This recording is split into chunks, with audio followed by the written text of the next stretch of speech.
messieurs, bonsoir et bienvenue dans ce 19h30. 200 jeunes ont participé à la 11e édition du concours de mémorisation du Saint-Coran organisé par la radio Nieta. Le concours vise à encourager l'intérêt des jeunes pour l'apprentissage de l'islam à travers la mémorisation du verset coranique. Notre reporter Mohamed Konaté a pris part à la remise des prix aux lauréats du concours coranique suivant. Comme chaque année, la radio Nieta et ses partenaires organisent un concours de mémorisation du Saint-Coran. Cette 11e édition a vu la participation de plus de 200 jeunes venant des 4 coins du pays. Les lauréats de cette édition ont été récompensés notamment par des motos, des tenues traditionnelles, des téléphones portables ainsi qu'une somme d'argent symbolique. Nous avons initié cette activité dans un cadre bien précis afin que les enfants puissent mieux apprendre le Coran, la connaissance, la mémorisation du Coran. Nous sommes à la 11e édition. Nous avons organisé ça avec Al-Farouk et beaucoup de partenaires. Nous sommes très satisfaits pour l'organisation. 1 million d'élèves en 2050. C'est l'objectif. Cette année, 200 candidats ont participé. 100 candidats ont fait leur concours à la radio directement. Et 100 autres candidats ont fait leur concours à l'ONG Al-Farouk. Il y avait 5 groupes dans le concours. Et les critères de choix étaient, comme souvent, premièrement, qu'il soit quelqu'un qui a pu mémoriser tous les Corans. Et deuxièmement, qu'il maîtrise les règles de la récitation du Saint-Coran. Et il y avait des filles comme des garçons aussi dans le Coran. Donc, voici les critères. Satisfaits du travail accompli, les heureux gagnants ont exprimé leur gratitude et leur joie de voir leurs efforts récompensés. Je suis sans mots pour exprimer ma joie. Je rends grâce au Tout-Puissant car c'est lui qui a permis cette réussite. Je tiens également à remercier mes professeurs pour leur accompagnement et leur soutien tout au long du concours. Enfin, j'encourage nos cadets à redoubler d'efforts et à poursuivre leurs rêves avec détermination. Je remercie le Tout-Puissant pour cette grâce. Les mots me manquent pour vous exprimer ma satisfaction. Dans le but de préserver ces acquis et de continuer à accompagner de nombreux jeunes dans la lecture du Coran, les organisateurs ont offert un Coran à chaque invité. Ils espèrent former plus d'1 million de personnes d'ici 2050 afin de promouvoir une meilleure compréhension de la religion musulmane et de diffuser ses valeurs dans toute la société. Dans le cadre de la commémoration de la Journée internationale des droits des femmes, l'association Yélé a organisé une conférence débat. C'était sous le thème « L'autonomisation économique des femmes, un moyen efficace dans la lutte contre les pratiques corruptibles qui possèdent leurs droits ». Cette conférence débat a eu lieu à la Maison de la Femme et de l'Enfant de Sabalibougou. Reportage à Abisso. L'association Yélé ne reste pas en marge de la commémoration de la Journée internationale des droits des femmes.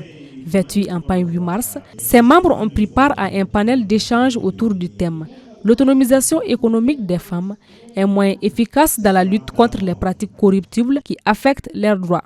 L'objectif de ce panel, c'est la célébration, la commémoration de la Journée internationale des droits des femmes, qui est le 8 mars. Et c'est dans ce cadre-là qu'on a initié ce panel pour échanger sur la thématique du 8 mars, surtout la thématique liée à l'autonomisation des jeunes filles et des femmes et la lutte contre la corruption. Alors, pourquoi le choix du thème ? Vu que l'aspect autonomisation, c'est quelque chose qui est vraiment important dans notre société, c'est une thématique qui nous demande une réflexion, une bonne réflexion. Quand on dit les femmes, soyons autonomes, et il est important qu'on soit autonome, il est important qu'on s'engage vers l'entrepreneuriat et chercher aussi des financements, initier les jeunes à comment chercher des financements, comment faire pour être autonome, parce que vu beaucoup de mots dans la société, et quand la femme n'est pas autonome, ça peut vraiment amener beaucoup de choses, surtout les questions de violence basées sur le genre. La femme est le début et la fin de toute chose.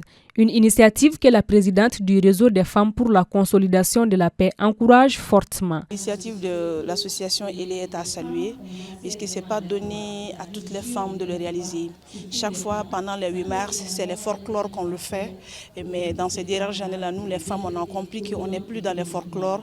Il est temps que maintenant on se pose la question en nous-mêmes. Qu'est-ce qu'on devrait faire dans les jours à venir pour pouvoir impacter autour de nous? Donc je pense que c'est un des exemples que tout le monde puisse référer de ça et puis voir l'impact de ça. Rappelons que l'association Yélé a été créée en avril 2022 avec pour objectif principal la lutte contre les violences basées sur les genres.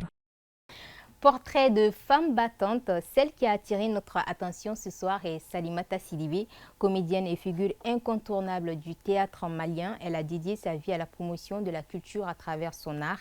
Après avoir surmonté des épreuves personnelles, elle a su continuer à nourrir sa passion pour le théâtre tout en contribuant activement au développement de son pays.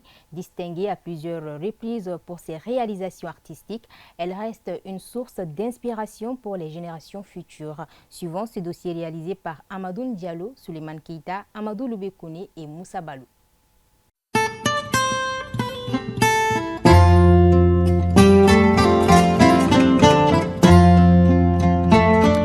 Salimata Sidibé, une passionnée du théâtre au service de la culture malienne. Née en 1966 à Dioïla, elle est artiste comédienne dont le parcours exemplaire a marqué le paysage culturel malien. Après avoir obtenu son diplôme d'études fondamentales DEF, elle intègre l'Institut national des arts INA en octobre 1985, où sa vocation pour les arts du spectacle prend véritablement racine. C'est au cours de cette période qu'elle rejoint le groupe Nyogolon en 1986, consolidant ainsi sa passion et son engagement pour le théâtre. Je suis un fruit de l'Institut national des arts. Un comédien, il doit pouvoir jouer n'importe quel rôle qu'on lui donne. Bon, dans les téléfilms, films, Badjené, puis beaucoup d'autres, toutes les créations, toutes les œuvres du groupe Nyogolon. Beaucoup de tournées à l'extérieur, des tournées africaines, européennes. En plus de ses multiples rôles sur scène, Salimata Sidibé a également œuvré aux côtés de plusieurs ministères et ONG, contribuant à des campagnes de sensibilisation. Son objectif est d'être utile à sa communauté et de participer activement au développement de son pays à travers son art.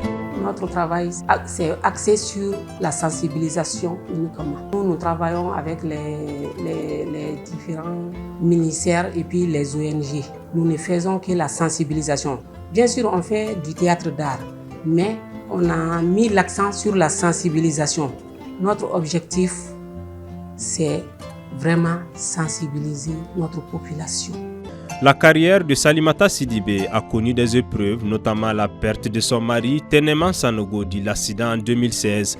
Bien que cette épreuve fût difficile, elle a su faire preuve de courage et de résilience en continuant à poursuivre sa passion pour le théâtre. Elle garde des souvenirs précieux de son mari qui a été un pilier important et un guide dans ses premiers pas professionnels. J'ai tellement de souvenirs de lui.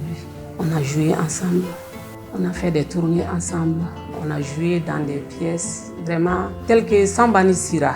Je ne peux pas oublier c'est celle-là. Il s'est vraiment battu pour ce pays. Il aimait son métier. Parce que toute ma vie, je peux dire que j'ai toujours joué avec lui. Parce que quand je rentrais au groupe Nyogolon, lui il était là. Jusqu'à sa mort, il était au groupe Nyogolon. Donc c'est du début à la fin, je peux dire.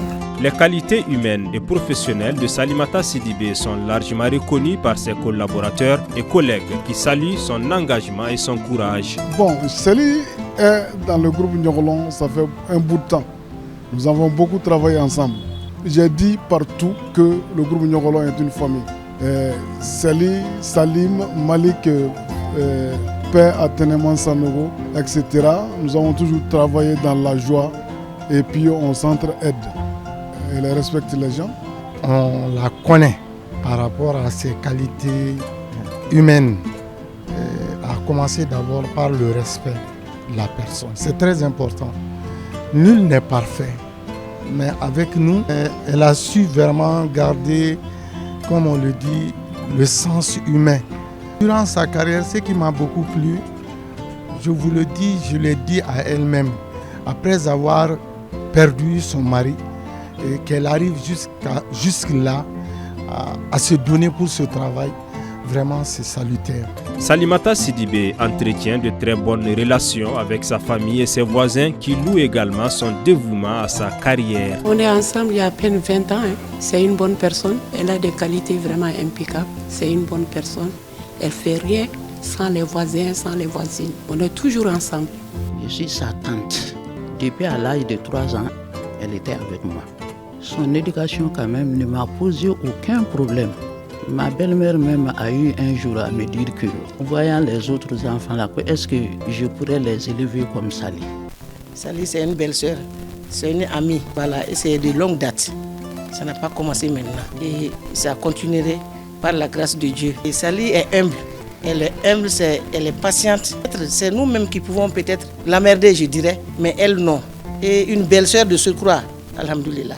La vie de famille et puis la vie d'actrice, je ne voyais pas de problème dans ça parce que mon mari était comédien. Il comprenait avec moi. On travaillait dans le même groupe. Quand on est à la maison, c'est la famille. Au cours de sa carrière, Salimata Sidibé a été honorée de nombreuses distinctions. Elle a participé en 1987 à la première édition du Festival de théâtre scolaire et universitaire de la francophonie et a joué dans des films marquants tels que Moriba, Yassa de Léopold Togo et La Genèse de Cheikh Oumar Sissoko. En reconnaissance de ses contributions exceptionnelles à la culture, elle a été décorée chevalier de l'Ordre national du Mali par les autorités maliennes. C'est dire aux autres collègues de ne pas se décourager. L'art, c'est pas facile. C'est facile, c'est pas facile. Quand tu optes pour l'art, il faut s'attendre à tout. Il y a des bons moments, il y a des mauvais moments. Malgré les défis, la passion de Salimata Sidibé pour le théâtre reste intacte. Elle continue de nourrir de nouveaux projets dans ce domaine, déterminée à contribuer au rayonnement de la culture malienne et à servir son pays par son engagement artistique.